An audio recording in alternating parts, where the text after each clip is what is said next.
Hello everyone, good morning to all. तो आज हम 12 नवंबर 2025 की द हिंदू की जो हमारी इम्पोर्टेंट न्यूज़ है उनको हम कवर करने वाले हैं। ठीक है, तो आइए शुरू करते हैं हमारी इस न्यूज़ को।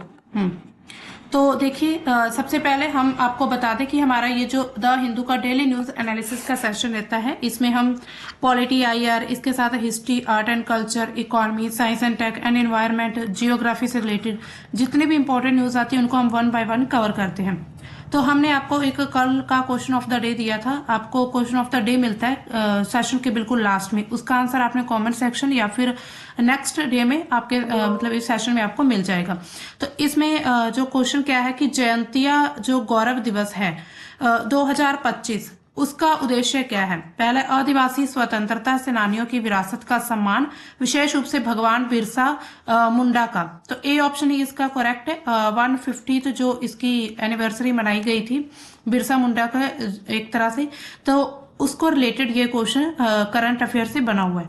हमारी आज की फर्स्ट न्यूज को शुरू करते हैं। न्यूज क्या आ रही है कि इसरो ने क्या किया है, एक क्रूशियल सेफ्टी टेस्ट लॉन्च किया है, मतलब कंडक्ट किया है। किसके लिए? गगनयान क्रू के लिए। गगनयान क्रू कौन है? जो अभी हमने देखा है, जो गगनयान मिशन है हमारा, उसमें जो लोग जाएंगे वहां पर अंतरिक्ष में, तो उनके लिए एक तरह से ये जो पैराशूट है उसकी एक तरह से कंडक्ट कर दिया गया, यानी कि इसको एक बार टेस्टिंग की गई कि ये जो पैराशूट है ये सही तरीके से चल रहे हैं या नहीं। तो इसी तरह जो भारत है ना, लगातार अपने जो भारत की इंडियन स्पेस रिसर्च ऑर्गेनाइजेशन है, लगातार हर क्षेत्र में आगे बढ़ने का प्रयास कर रही है।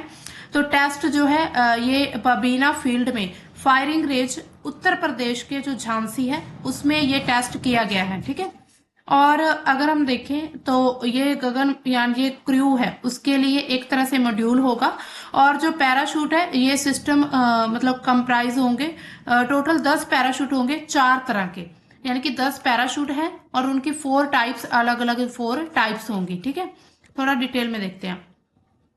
इसरो ने हाल ही में गगनयान मिशन का जो चालक दल, यानी कि जो साथ मतलब जो अंतरिक्ष में जाएंगे, जो भी व्यक्ति रहेंगे भारत के मेंबर्स, सुरक्षित लैंडिंग सुनिश्चित करने के लिए, यानी कि वो धरती पर सुरक्षित तौर पर लैंड कर पाए, पैराशूट सिस्टम एक महत्वपूर्ण परीक्षण किया गया है। ये मतलब काफी सफलतापूर्ण रहा है। हमने देखा बबीना फील्ड फायरिंग रेंज में हुआ उत्तर प्रदेश की, और परीक्षण का नाम क्या? Integrated man parachute air drops test, यानी कि IMAT। इसका फुल फॉर्म क्या है? Integrated man parachute air drop test, जो कि गगनयान के पैराशूट सिस्टम को योग्य बनाने के लिए एक जो श्रृंखला चल रही है उसका एक हिस्सा है। इसकी मुख्य विशेषताएं क्या क्या हैं पैराशूट की? तो इसमें हम देखें तो जो इसका मुख्य उद्देश्य क्या है, तो परीक्षण में 2 मुख्य पैराशूटों के बीच डिसरिफिंग, यानी कि पूरी तरह से खुलने में देरी के एक चरम परिदृश्य का अनुकरण किया गया।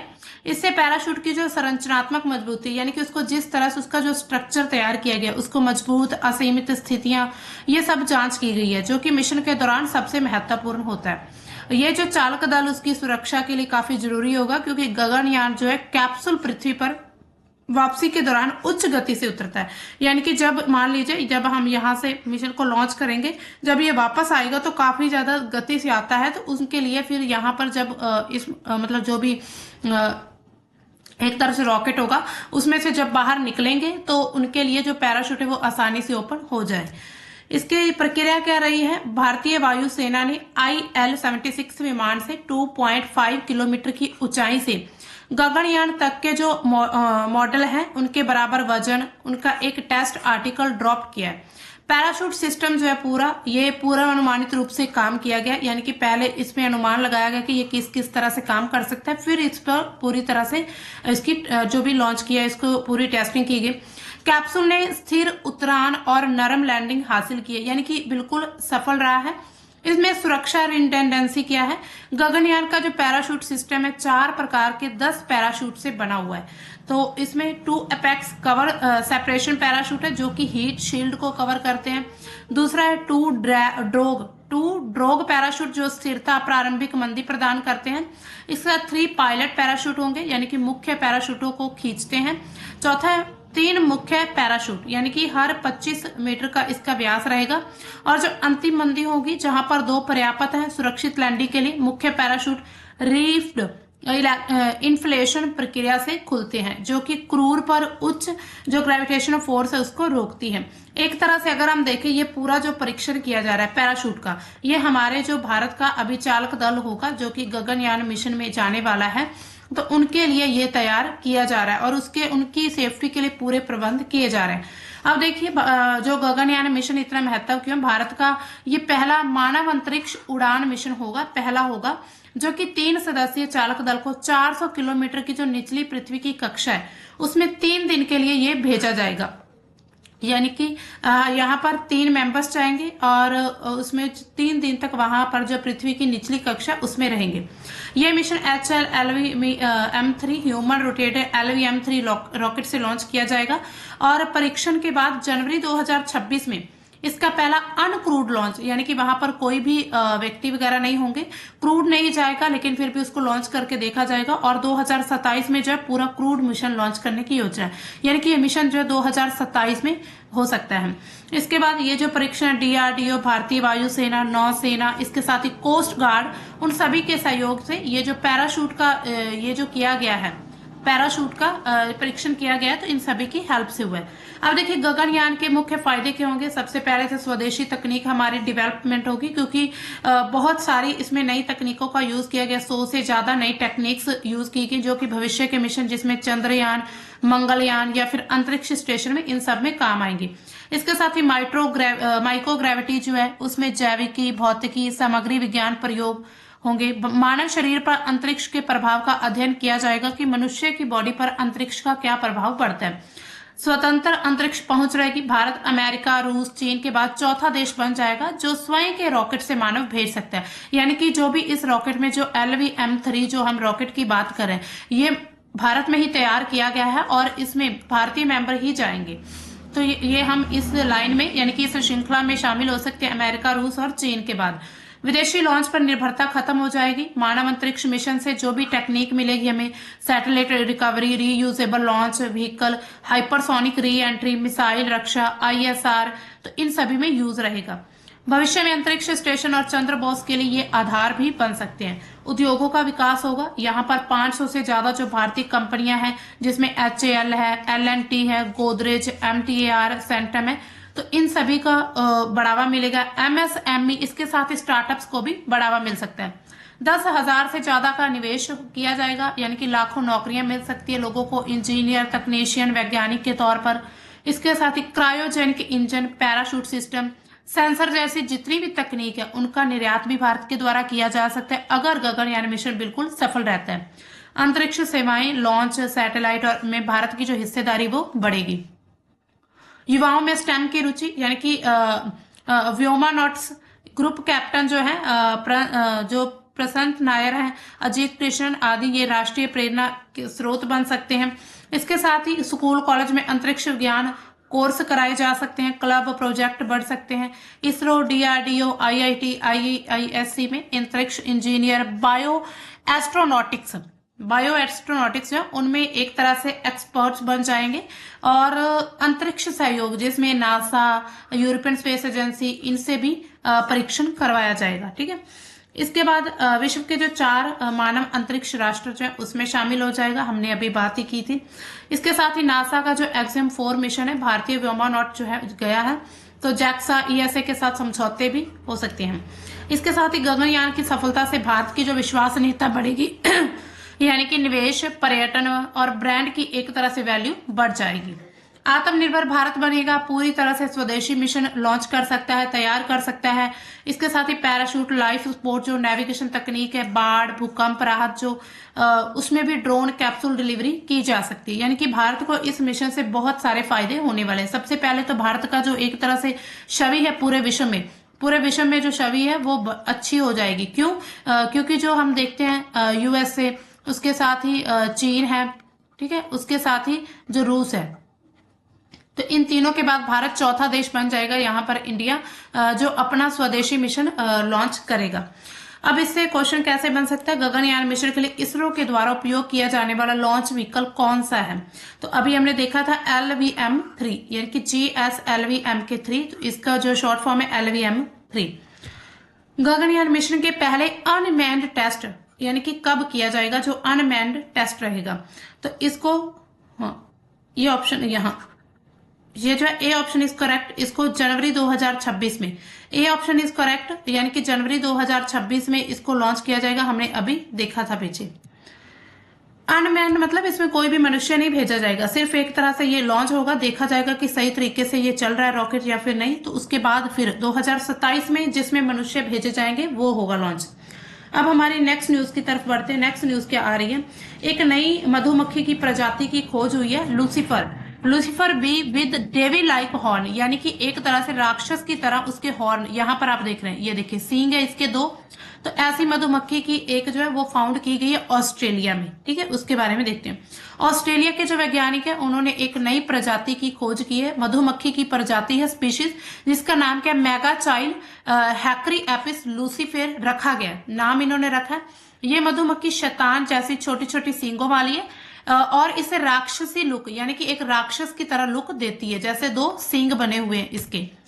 ये कहां पर मिली है, ये पश्चिम ऑस्ट्रेलिया के जो गोल्ड फील्ड्स है उन क्षेत्र के ब्रेमर रेंजेस में पाई गई है, जो कि पर्थ से लगभग, यानी कि पर्थ वहां की जो जगह है, प्लेस है, वहां से लगभग 470 किलोमीटर पूर्व में, यानी कि ईस्ट में स्थित है। यहाँ पर एक दुर्लभ जंगली फूल भी पाया जा रहा है, यानी कि उस पर भी संरक्षण चल रहा है, जो क्रिटिकली एंडेंजर्ड मरियंस एक्विलोनेरिस। तो ये जो एक है, ये फूल का नाम है, वैज्ञानिक नाम, इस पर भी सर्वेक्षण, यानी कि इसका सर्वे किया जा रहा है।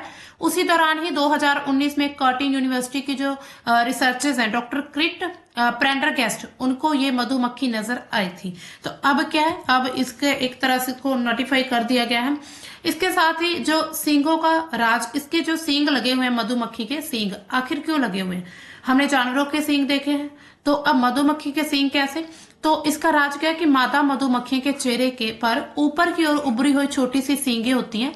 वैज्ञानिक क्या मानते हैं कि ये सींग फूलों से अमृत या फिर पराग इकट्ठा करने या फिर संसाधनों के लिए प्रतिस्पर्धा या घोंसले की रक्षा में मदद करती है, यानी कि अगर घोंसले की रक्षा करनी हो, नरों में ये चीज नहीं होती। तो उन्होंने ये चीज एक तरह से नोटिस की है कि ये सिर्फ फीमेल में पाई जाएगी, ये चीज जो सींग है सिर्फ फीमेल में पाए जाएंगे, ताकि उनको अपने बच्चों की रक्षा, अपने जो अंडे उनकी रक्षा करनी है। उन्होंने भोजन वगैरह, भोजन तो क्या, खैर उन्होंने फूलों से जो रस वगैरह लेते वो इकट्ठा करना होता है। अब देखिए इसका नाम लूसीफर क्यों रखा गया। नामकरण जो डॉक्टर प्रेंडरगेस्ट की जो पसंदीदा नेटफ्लिक्स सीरीज लूसीफर, यानी कि उनकी जो सीरीज है ना पसंदीदा, उस पर लिखा गया है लूसीफर, जो कि शैतान के किरदार पर आधारित है। लैटिन में जो लूसीफर का अर्थ होता है प्रकाश लाने वाला, तो इस वर्ड का मीनिंग समझ लीजिए, प्रकाश लाने वाला लूसीफर, जो कि इस खोज से मधुमक्खियों के संरक्षण पर ध्यान केंद्रित करता है। और यह इस समूह की पहली नई प्रजाति है जो कि 20 साल बाद जिसको देखा गया, वर्णित किया गया है। इसका महत्व क्या है, ये जो खोज है ऑस्ट्रेलियन पॉलिनेटर वीक के दौरान घोषित की गई है, जो कि मधुमक्खियों और अन्य जो परागकर्ता है उनकी महत्वपूर्ण भूमिका को सेलिब्रेट करता है। इसके साथ ही लगभग सभी फूलदार पौधे जो मधुमक्खियों पर निर्भर है, लेकिन उन्हें आवास हानि, जलवायु परिवर्तन, खनन गतिविधियों से ये प्रजातियां जो ये भी खतरे में बन चुकी हैं। इसके साथ ही जो रिसर्चर्स हैं उन्होंने इस क्षेत्र को संरक्षित करने की डिमांड रखी है, ताकि जो भी मिनरल्स का जो भी माइंस वगैरह होती है, यानी कि खनन होता है कृषि के लिए, इसे साफ ना किया जाए। तो डीएनए बार कोडिंग से ये पुष्टि की गई कि ये पूरी तरह से ही नई प्रजाति, यानी कि इसका डीएनए वगैरह चेक किया गया, तो ये पाया गया कि जो ये लूसीफर है ये बिल्कुल ही एक नई प्रजाति है, यानी कि इसके जैसी पहले कोई भी यहाँ पर जो स्पीशीज नहीं देखी गई है। अब चलते हैं हमारे जो सबसे इम्पोर्टेंट सेक्शन रहता है हमारा, ये एडिटोरियल वाला सेक्शन। तो एडिटोरियल वाला जो सेक्शन है ये काफी ज्यादा इम्पोर्टेंट है। आखिर इतना ज्यादा इम्पोर्टेंट क्यों है, तो इसमें जो भी एडिटोरियल होता है इसमें काफी ज्यादा मतलब नॉलेज दी होती है, बहुत सारी एक ही टॉपिक में, यानी कि एक ही न्यूज में बहुत सारी चीजों पर बहुत सारी बातों पर विचार किया जाता है, तो इसी वजह से काफी ज्यादा इम्पोर्टेंट है। तो आज का एडिटोरियल किन्होंने लिखा है, रेंजीमोन कुडप्पा ने लिखा है, जो कि फोर्स्ड लेबर इन्वेस्टिगेटर है। तो इन्होंने अपना ये एडिटोरियल क्या दिया, एक्सप्लॉइटेड वर्कर्स अ लेबर पॉलिसीज एम्प्टी प्रोमिसेस, यानी कि शोषित श्रमिक, यानी कि जिनका शोषण किया जा रहा है ऐसे वर्कर्स, और श्रम नीति जो है, जो भी नीतियां बनाई जाती है उनके खोखले वादे। तो ये एक तरह से एडिटोरियल है, ठीक है, मतलब एडिटोरियल का उन्होंने एक तरह से बता दिया कि ऐसा है, ठीक है। तो इससे पता क्या चलता है कि जो श्रमिकों की दयनीय स्थिति, यानी कि श्रमिक कौन होते हैं, जो भी मजदूर होते हैं, तो जो मजदूर हैं उनकी जो दयनीय स्थिति, यानी कि एक तरह से उन पर दया वाली एक उनकी स्थिति ऐसी बन चुकी है। इसके साथ ही जो सरकारी श्रम नीतियां उनकी जो भी फेलियर है उसको दिखाता है। हाल ही में जो अभी नवंबर 2025 में एक ड्राफ्ट राष्ट्रीय श्रम और रोजगार नीति, यानी कि ड्राफ्ट श्रम शक्ति नीति के इर्द गिर्द एक नई, मतलब कि ये एक तरह से स्कीम या फिर पॉलिसी लॉन्च की गई है और इसमें भी खोखले वादों के बारे में बात कही है। अब इसको थोड़ा परिचय समझते हैं इसका क्या है। तो शोषित जो श्रमिक है, यानी कि जो भी मजदूर है, उनका आखिर रियलिटी क्या है, वास्तविकता क्या है। तो भारत में 90% से ज्यादा श्रमिक जो है, यानी कि मजदूर असंगठित क्षेत्र जैसे कि दिहाड़ी मजदूर, गिग वर्कर्स या फिर घरेलू कामगार करते हैं, ये सब काम करते हैं। ये जो मजदूर होते हैं न्यूनतम मजदूरी, यानी कि कम से कम मजदूरी, सामाजिक सुरक्षा या फिर कार्य सुरक्षा से वंचित रहते हैं। यानी कि इनको जो भी भारत में न्यूनतम मजदूरी तय की जाती है वो नहीं मिल पाती। यानी कि लोग अगर चाहें तो अपनी मर्जी से 50, 100, 10, 20 दे देते हैं इन मजदूरों को। इसके साथ ही सामाजिक सुरक्षा नहीं होती इनकी, या फिर जो भी वर्क प्लेस है जहां पर ये काम करते वहां की कोई भी सेफ्टी नहीं है इनकी। तो इन सभी से ये काफी ज्यादा परे हैं। तो इन ये जो एडिटोरियल का हेडिंग है शोषित श्रमिक, इसी असंगठित सेक्टर की तरफ ही इशारा कर रहा है कि भारत में जो है अभी तक ऐसी प्रॉब्लम्स भी बनी हुई हैं जहां पर जो मजदूर है उनका शोषण पूंजीपतियों के द्वारा किया जाता है। उदाहरण के तौर पर महिलाएं जो है अदृश्य श्रमिक, यानी कि घरेलू काम, कृषि सहायक का एक बहुत बड़ा हिस्सा है। यानी कि घर के काम करती हैं सारा दिन महिलाएं, इसके साथ ही कृषि में भी सहायता करती हैं, जिन्हें कोई भी अवकाश या फिर मान्यता, यानी कोई भी उन्हें वेतन या फिर सैलरी नहीं मिलता। हाल ही की जो रिपोर्ट आई है उन्होंने कहा है कि गिग वर्कर्स जैसे कि उबर ड्राइवर या डिलीवरी बॉय, उनको बिना बीमा या फिर पेंशन के काम करना पड़ता है। जबकि मनरेगा के तहत काम की मांग 2025 में 20% बढ़ गई है, लेकिन आपूर्ति अभी भी अपर्याप्त है। यानी कि एक तरह से रिपोर्ट में ये देखा, जो भी उबर के ड्राइवर होते हैं या फिर डिलीवरी बॉय होते हैं ना, तो उनकी जो एक तरह से जब वो करते हैं उनके लिए बीमा होना बहुत जरूरी है, लेकिन उन्हें बिना किसी पेंशन के काम करना होता है। और मनरेगा के तहत थोड़ी डिमांड भी बढ़ी है काम की, लेकिन अभी फिर भी इसकी जो एक तरह से आपूर्ति है, सप्लाई, यानी कि जो भी वर्कर्स हैं उनको वहां पर नहीं पहुंचाया जा रहा जहां पर उनकी नीड है। ये जो अगर हम बात करें तो ये इसको जाति प्रथा से भी जोड़ा जाता है। जैसा कि जो डॉक्टर B.R. अम्बेडकर का भाषण था, जब उन्होंने कहा था श्रम विभाजन और जो जाति प्रथा, यानी कि जाति के आधार पर भी लोगों को काम दिया जाता है, जहां पर जो निम्न जातियां होती हैं, यानी कि जो निम्न जाति जिसमें SC ST कैटेगरीज आती हैं, तो उनको बहुत ही नीचे सत्र का, यानी कि घृणित काम सौंपे जाते हैं। इतिहास में भी हम देखते हैं, हिस्ट्री में भी, और आज भी यही कुछ चल रहा है। अब देखिए जो श्रम नीति है भारत की, उसमें जो खोखले वादे हैं वो आखिर क्या है। तो इसमें जो सरकारें श्रम सुधार, जैसे कि 2020 के 4 श्रम कोड्स लेकर आई थी, जिसमें औद्योगिक संबंध, सामाजिक सुरक्षा, व्यवसायिक की सुरक्षा और इसके साथ ही मजदूरी कोड। तो ये 4 एक तरह से कोड्स रखे गए थे जो कि श्रमिक हितैषी बताती हैं। लेकिन ये वादे भी बिल्कुल खोखले साबित हो रहे हैं। जो भी पॉलिसी, जो भी वादे आते हैं उनको पूरी तरह से अच्छी तरह से लागू नहीं किया जाता। तो क्या यहाँ पर लॉजिक दिया जाता है कि ये जो कोड्स है कंपनियों को छंटनी आसान बनाने, जैसे कि मान लीजिए 300 मजदूर है, उन तक बिना अनुमति के छंटनी, और मजदूर जो भी श्रमिक है उनके संघर्ष अधिकारों को कमजोर करने के लिए, यानी कि उनके जो भी अधिकार है उनको एक तरह से कमजोर करने के लिए ये सब जो भी वादे किए गए हैं, ना कि वास्तविक सुरक्षा के लिए। यानी कि उन्होंने कहा रियलिटी इसमें कुछ भी नहीं है। जैसे यहाँ पर बात कही गई कि औद्योगिक संबंध, यानी कि उद्योग से संबंधित जो श्रमिक, उनको काम दिया जाएगा श्रमिकों को। इसके साथ सामाजिक सुरक्षा होगी, यानी कि उनकी सुरक्षा को ध्यान में रखते हुए उन्हें वर्क प्लेस प्रोवाइड करवाया जाएगा। ऐसा भी कुछ नहीं हो रहा। व्यवसायिक सुरक्षा, यानी कि जो कोई भी वहां पर अगर कोई भी काम करते हैं, कोई मान लीजिए फैक्ट्री में, किसी भी कारखाने में, तो वहां पर भी उनकी जो सुरक्षा होगी। लेकिन वहां पर भी हम आए दिन देखते हैं कि जो गरीब लोग होते हैं ना, उनके कोई किसी के नीचे आके दब गया, कोई मशीन के नीचे, या फिर कोई ऊपर 3 मंजिला से गिर गया या इतना। तो ये सब क्या है, ये मजदूरों का शोषण हो रहा है। इसके साथ ही ये वास्तविक सुरक्षा के लिए नहीं है, तो इनको खोखले बताया जा रहा है। खोखलेपन के अगर हम प्रमाण देखें, यानी कि थोड़े यहाँ पर सबूत अगर हम देख लें, तो सबसे पहले तो निजीकरण किया जा रहा है और इसके साथ हड़तालें हो रही।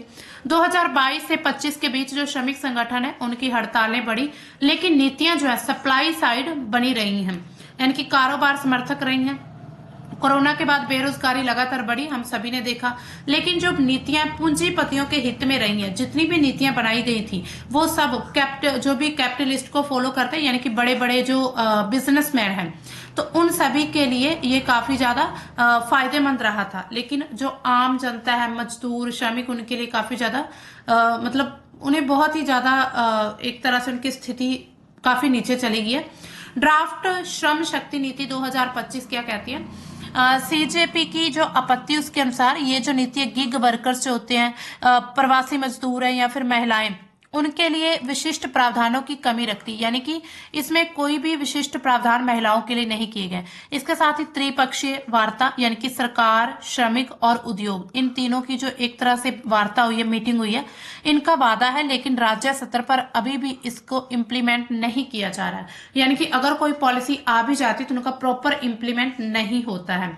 इसकी अगर तुलना करें तो पुराने 25 जो श्रम कानून हैं उनको एकीकृत करने का दावा था कि 25 कानूनों को एकीकृत करके एक नीति बनाई गई, लेकिन व्यवहारिक रूप से न्यूनतम मजदूरी का समय पर भुगतान या फिर एआई रोबोटिक्स से प्रभावित जो श्रमिक है उनकी सुरक्षा अनदेखी हो रही है। यानी कि एआई की मदद से, रोबोट के ऐसे अभी हम देख रहे हैं कि एआई का दौर चल रहा है, तो उससे ये भी कहा जा रहा है कि आगे रोबोट्स वगैरह काम करेंगे। तो इसी तरह यानी कि उनकी जो कह तो दिया गया था नीति में कि सुरक्षा है श्रमिकों की, लेकिन कोई भी सुरक्षा सही हिसाब से नहीं लागू हुई है।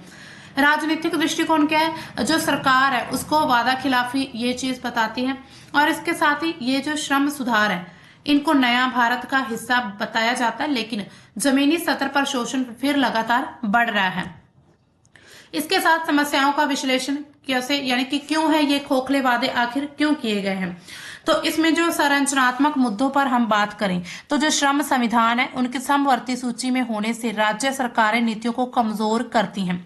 यानी कि जो श्रम की जो नीतियां, हमारा जो कॉन्स्टिट्यूशन है उसमें 3 प्रकार की एक तरह से सूचियां रखी गई हैं। केंद्र सरकार की सूची रहेगी, एक होगी राज्य सरकार की, और एक रहेगी समवर्ती।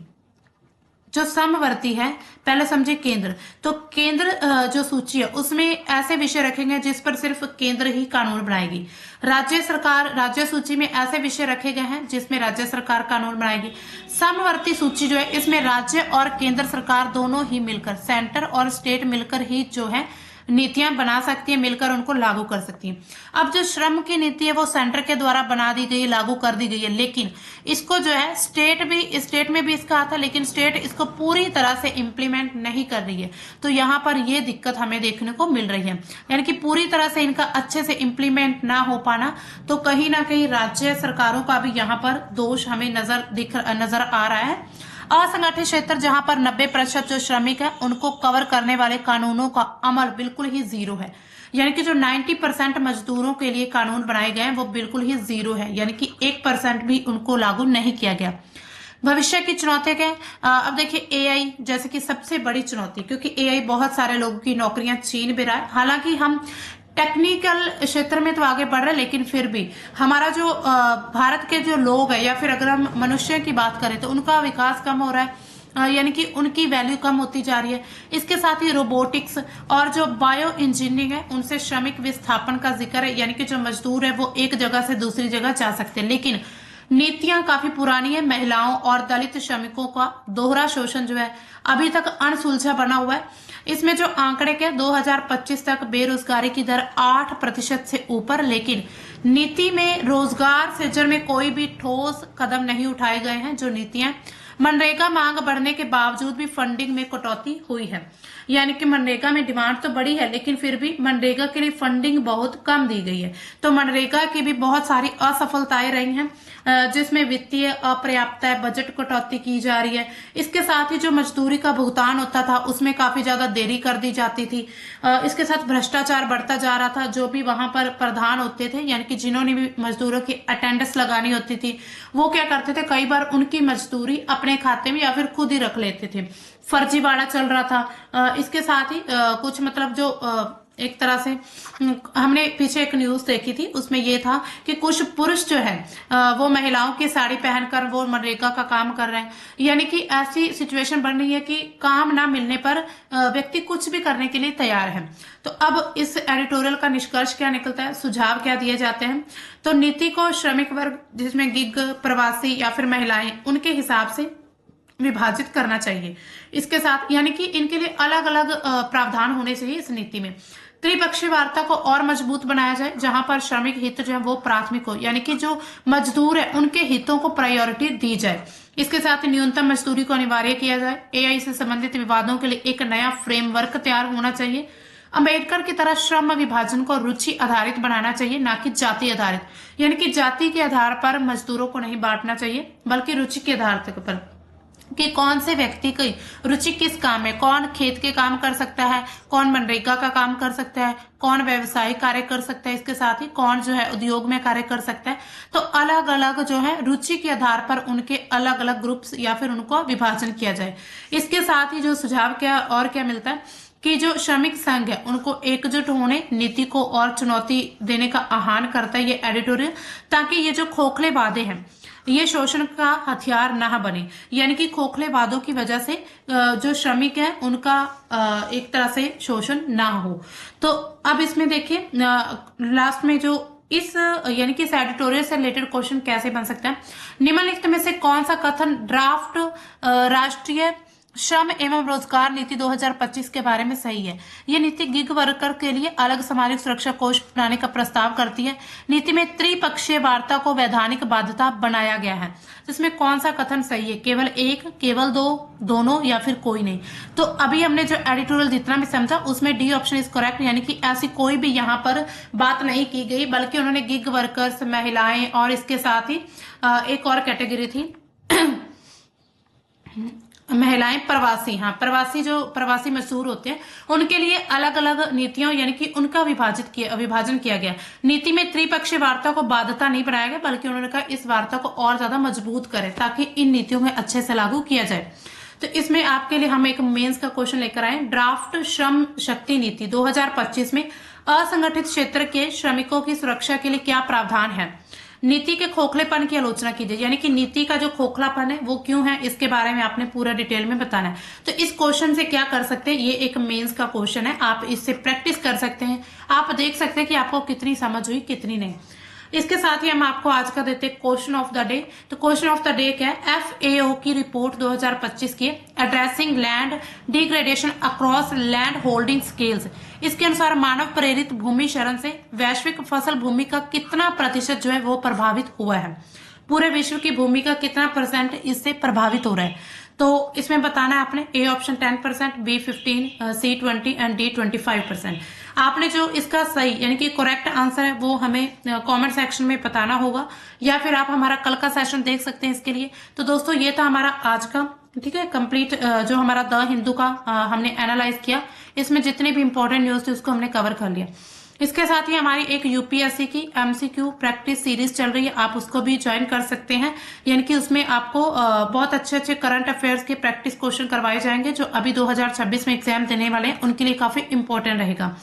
तो दोस्तों मिलते हैं हम अपने कल के द हिंदू के सेशन में, तब तक के लिए बाय, थैंक्स फॉर वॉचिंग।